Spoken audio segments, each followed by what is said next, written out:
Hello and welcome back to another episode of Critical Reactions with your host, Bryan.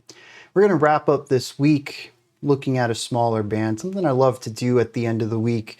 We're going to check out a track from the band Timeless Rage. The song's called My Kingdom Come. It's described in the title as a symphonic power metal track. Let's dive into this, see what Timeless Rage is bringing to the table today.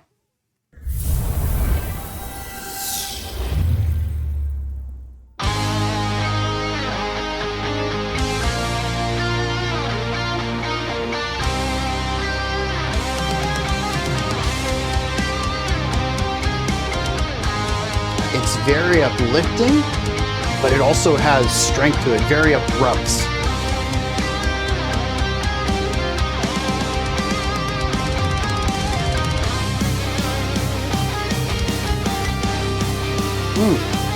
Less weighty, more levity.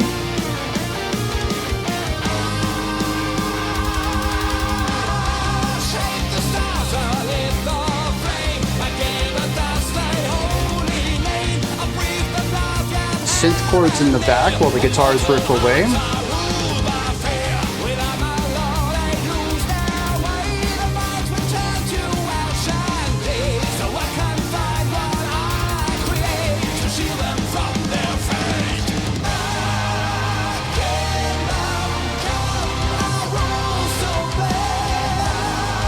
Very large sound with these wide chords, the vibrato, the power on the vocals.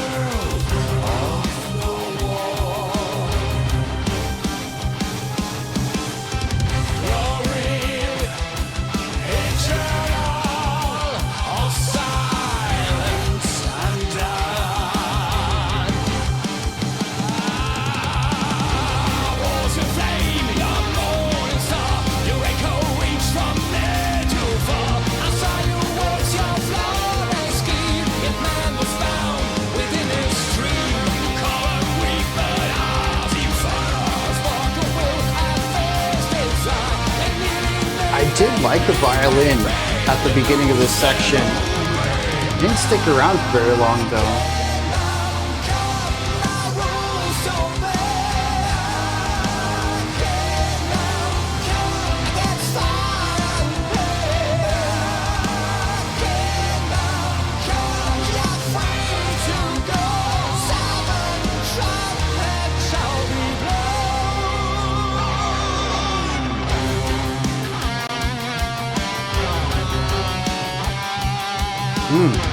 Bringing in a little bit of danger here.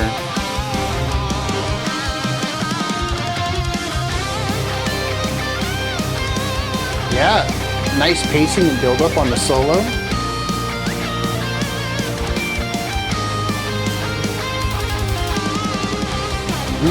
Nice drum fill there. Like the use of the ride cymbal.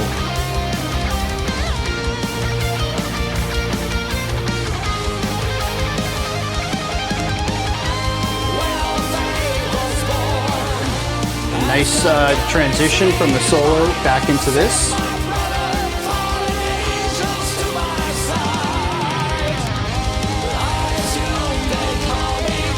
Oh, the vocal layer is nice too.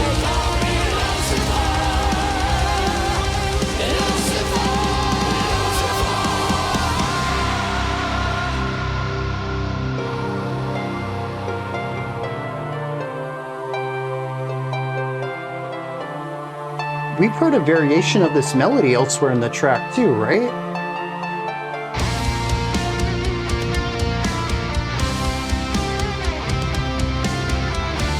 Okay. Yeah, we've heard this guitar riff, I think.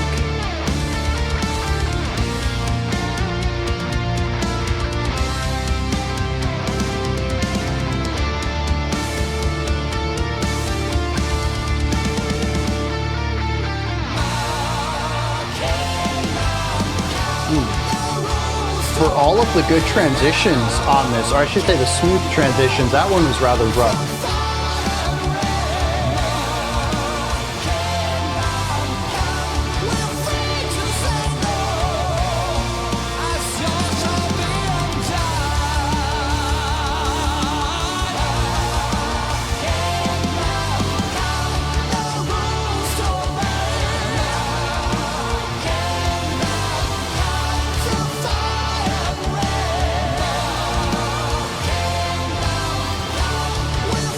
Are those, is that Brad?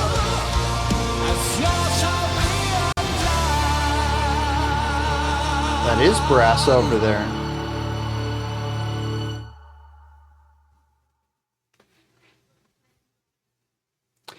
All right. Yeah, incredibly solid track. Lots of things being done right on this one. Just focusing on the positive stuff right here. I love the use of callbacks, of passing of the baton.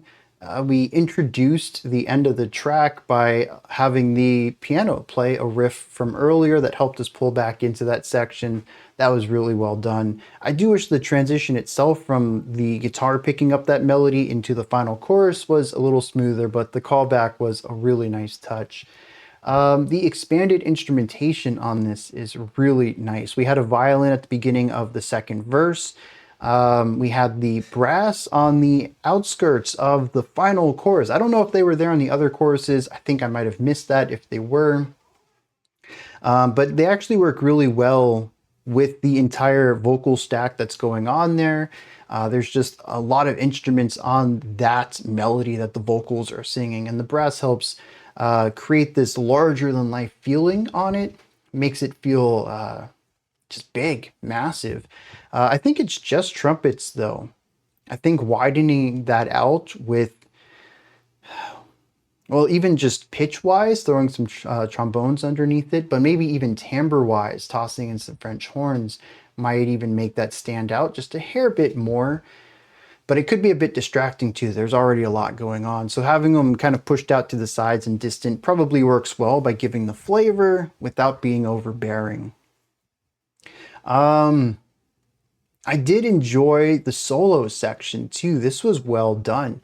I thought it was tasteful. We had a really nice build up from simpler ideas into larger ideas, faster ideas, more complex ideas. We had a little case to show off there at the end with some shredding, but it wasn't something that dominated it. It felt like it was a song first. What does this track need from the solo, more so than an opportunity for the guitarists to just show off, show off their skills that they've been practicing, which, showing off during a solo, there's a lot of cool things for that. And of course, if you're going to put the time in to master playing at that speed with that accuracy, you're going to want to show it off.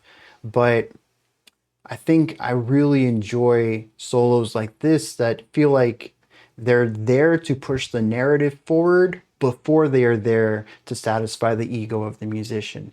And so I really enjoyed that. I also enjoyed the transition between ideas. There's certainly rock and metal guitar solos where it feels like they're doing a 4-block phrase and then a 4-block phrase. So it's like, 2 bars of triplet, and then 2 bars of sweep picking, and then 2 bars of, 16th note shredding. And it's like, you can just kind of feel the blocks that the solo is made out of. I didn't really get that here. Everything felt like it moved smoothly and naturally as if it were a full, a nice paragraph with sentences that flowed into one another rather than something that felt a bit stilted, full of, 4-word sentences that certainly told a story, just wasn't as elegantly portrayed. And I think that this ended up having a lot of nice flow and naturality. What am I trying to say there? It has a natural movement between ideas. So yeah, there's a lot of great stuff in here. The drummer was killing it.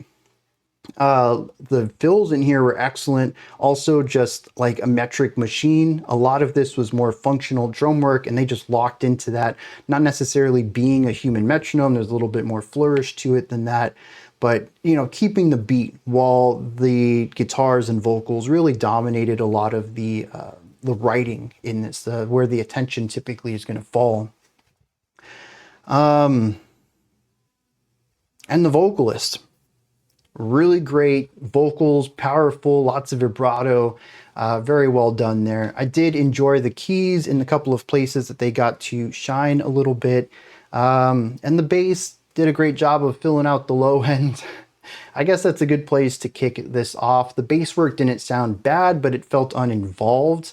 I would have liked to hear more bass work on this, more dynamic bass work, kind of giving the bassist some lead riffs.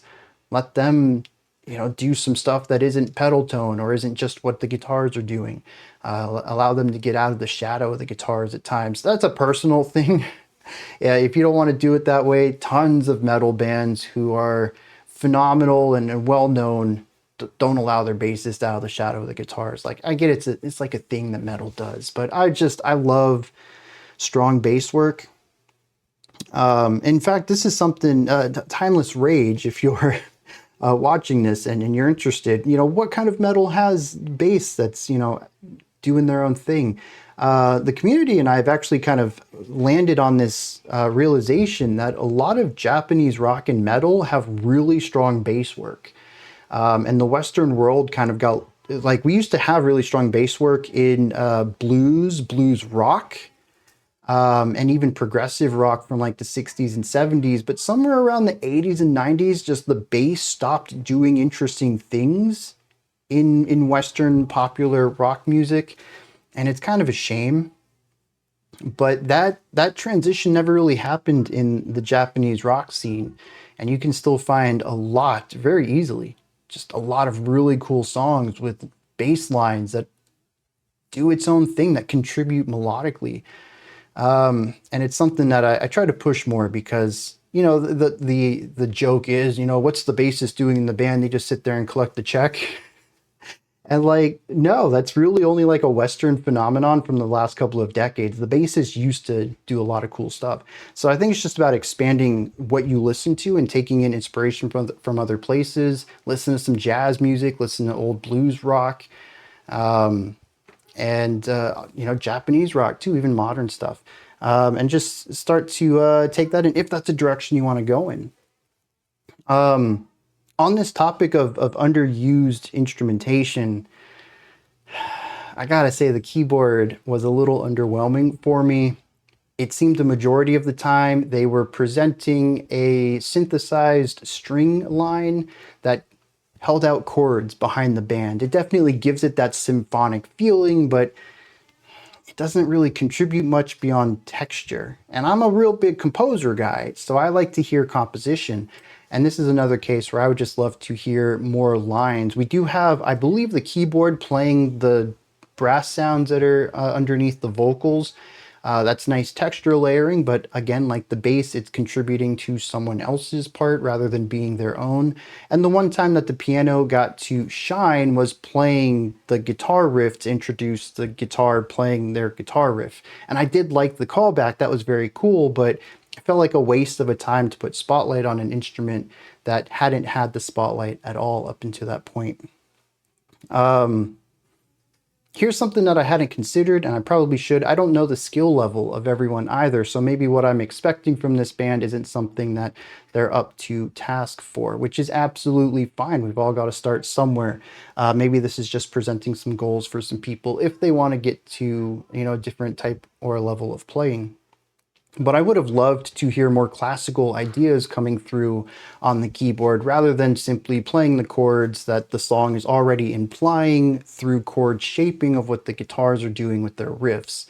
The keyboard ultimately just ended up feeling very supplementary, just like the bass, and I would have just loved to hear more from that. Obviously, you can't have all of this happening all at the same time. That becomes difficult to juggle production-wise, but, trading off ideas, letting certain instruments shine while others take a backseat for a second. Like I had mentioned, this entire song feels very vocal and guitar-driven, which is fairly common for a lot of metal, particularly power metal. But I feel like if you want to stand out and not be just another power metal band, but be a power metal band doing something different, kind of letting these parts breathe a little bit and bringing in more ideas into the composition is a good way to do that. Honestly, I think that's really my. Oh, I do have one other criticism for this.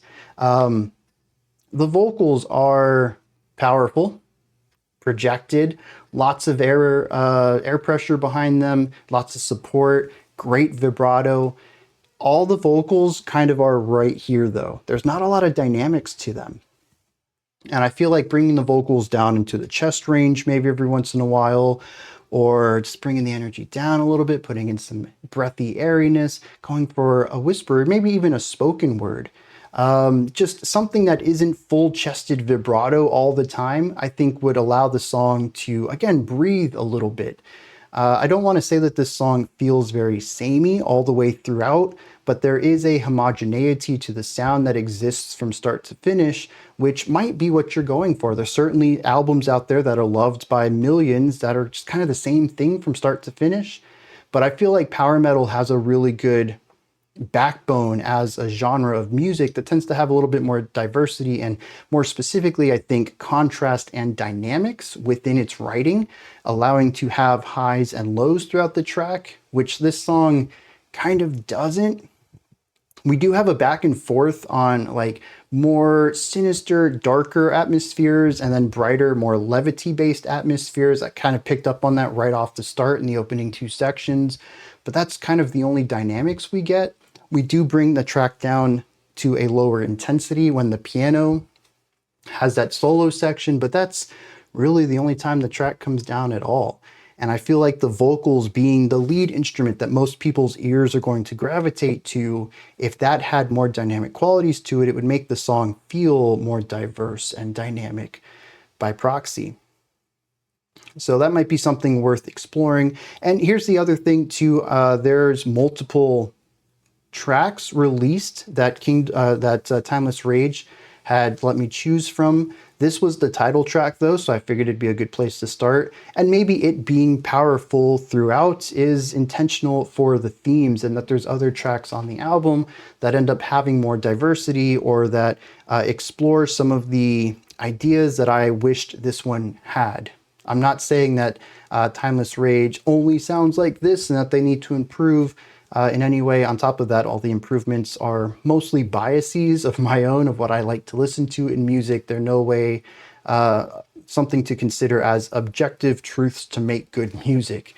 So there's a lot of caveats in this, but those would be my criticisms, I think, for this. Just to recap, it is bass and keyboard having more parts and the vocalist having more dynamic range. But otherwise, like I said, this is really solid, like a good 6 to 7 out of 10 as far as power metal goes. It's produced incredibly well.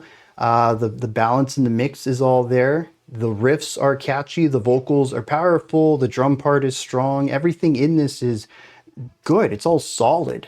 Like, by no means is this a bad song. It just, to me, it doesn't really stand out in the vast sea of power metal bands. And I think that kind of diversifying a little bit might help with that. But, you know, if Timeless Rage doesn't want to go in that direction, that's perfectly fine too. I know that it kind of would push it into more of a progressive realm of metal too. So maybe that's not what they're hoping to achieve. Maybe that's not the kind of music they want to play. Let me take a moment to dive into some lyrics here, and then we're going to wrap this one up. All right, interesting set of lyrics here. We have a framing of God and Lucifer and the creation of, well, in a sense, heaven and hell, but I think more so about the religion between following either of these.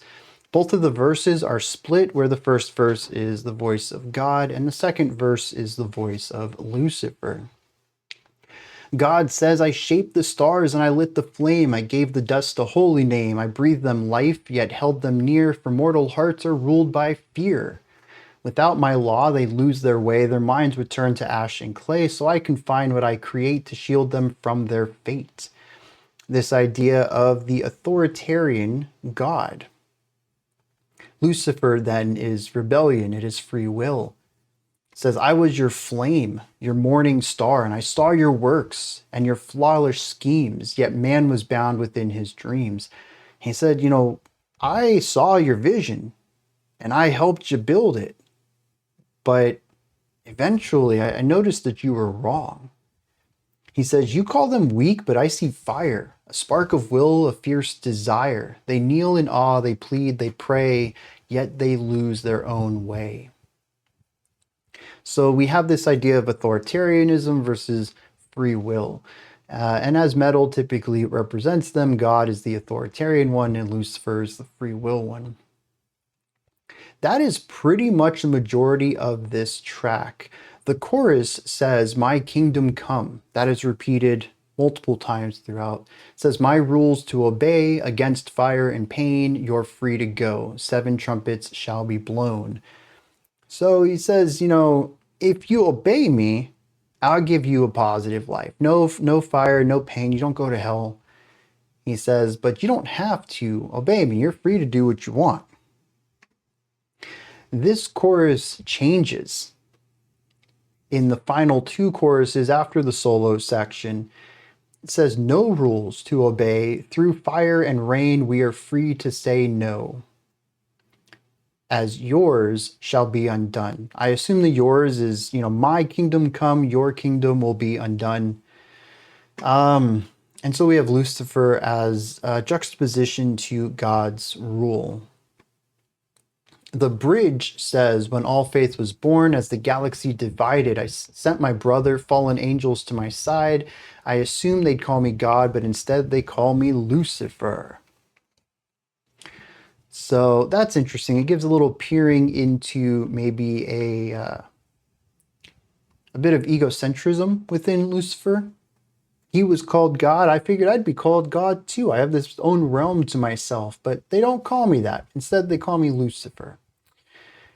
What I find interesting throughout all of this is that this sense of duality is present in the music, but not where I would expect it to be. There is a feeling of edge or darkness versus light or levity. I should have had those reversed. But it's not in the verses. It was just in the intro, and eventually we kind of saw this elsewhere too, but if you listen to both of the verses, they're identical. They're identical in vocal delivery, they're identical in riffage, in chord progression, and drum work. I really wish something had been done to showcase that we were looking at these 2 different voices, because if that hadn't have been listed in the description box for the music video, I would never have noticed, and I would not have understood them to be 2 separate ideas from 2 separate people. I would have ended up being very confused looking at the lyrics. And that's not to say that I wouldn't have been confused anyways, because I read the lyrics divorced from the song, and I might have forgotten that there was some separation between the 2 verses, but still something to help my ears attune to the fact that, oh, we might be seeing from a different perspective here. We might be hearing from a different person. And this comes into the vocal changes. We can have cadence changes. We can have coloring changes, styling changes. I know a lot of metal bands would introduce a growl or a harsh vocal for Lucifer. I don't think that needs to be done. I think you can easily do it with voice too. But even if the vocalist doesn't have the range or doesn't want to sing like that, you can also do it with music. Have the levity during one of the verses. I would go with verse 2, and the heavier part with verse 1, because that's what the lyrics are pointing towards. The authoritarianism being bad and the free will being good. And that could have been presented musically. That would also have had a double element to it, which would have allowed you to have variance across your verses, which wouldn't have made your song feel so locked into a verse, chorus, bridge, chorus structure, which is very traditional. Having the 2 verses being different would create some contrast and dynamics within the structure, but also the sound of the song. It would have made it sound more interesting overall. So yeah, these are just some criticisms I have, and as well as some praise. There's a lot that's done right here, and like I said, this is a solid track. It just isn't doing a lot to stand out to me, and I think that it could. I think that there's some solid ideas here that they started to work within, but then just chose not to fully explore that path for one reason or another. I mean, it could be time, could be finances. There's a lot of things that go into art and the creative process, where maybe the vision isn't, well, I'm going to tell you, the vision is rarely ever executed exactly how you want. It doesn't matter what medium you're working within. There's always got to be a point where you just kind of stop and say, we've just got to complete this and wrap it up. And the experience of wrapping up a song is usually more worth it than of continuously iterating on something for years of your life, seeking out a perfection that you'll never get. So this is definitely a band to keep an eye on, though. I think they have a very bright future ahead of them, and I'd love to see how they grow and evolve and mature their sounds. So those are my thoughts on Timeless Rage, My Kingdom Come. What did you think of this track? Is there anything that stood out to you? Anything that you'd like to add on to what I said? Let me know. Put those thoughts down into the comments below. Above that, in the description box, yeah, you can find a link to my stuff, but also I'm going to have links for Timeless Rage, their link tree, their social medias, their streaming platforms, anything that would help you find them if you're interested in checking out more. Like, subscribe, ring the bell if you head on over to any of their places. Like, heart, stars, thumbs up, whatever the engagement is. Let them know that you're interested in their stuff. Show them some love from the Critical Reactions community. That's going to wrap it up for today. I'll be back tomorrow, though, 5 p.m. Eastern Standard Time, 9 p.m. UTC as usual. Until next time, remember to be critical, not cynical, of the music you listen to, and have a fantastic morning, afternoon, or evening, whenever you choose to watch my videos.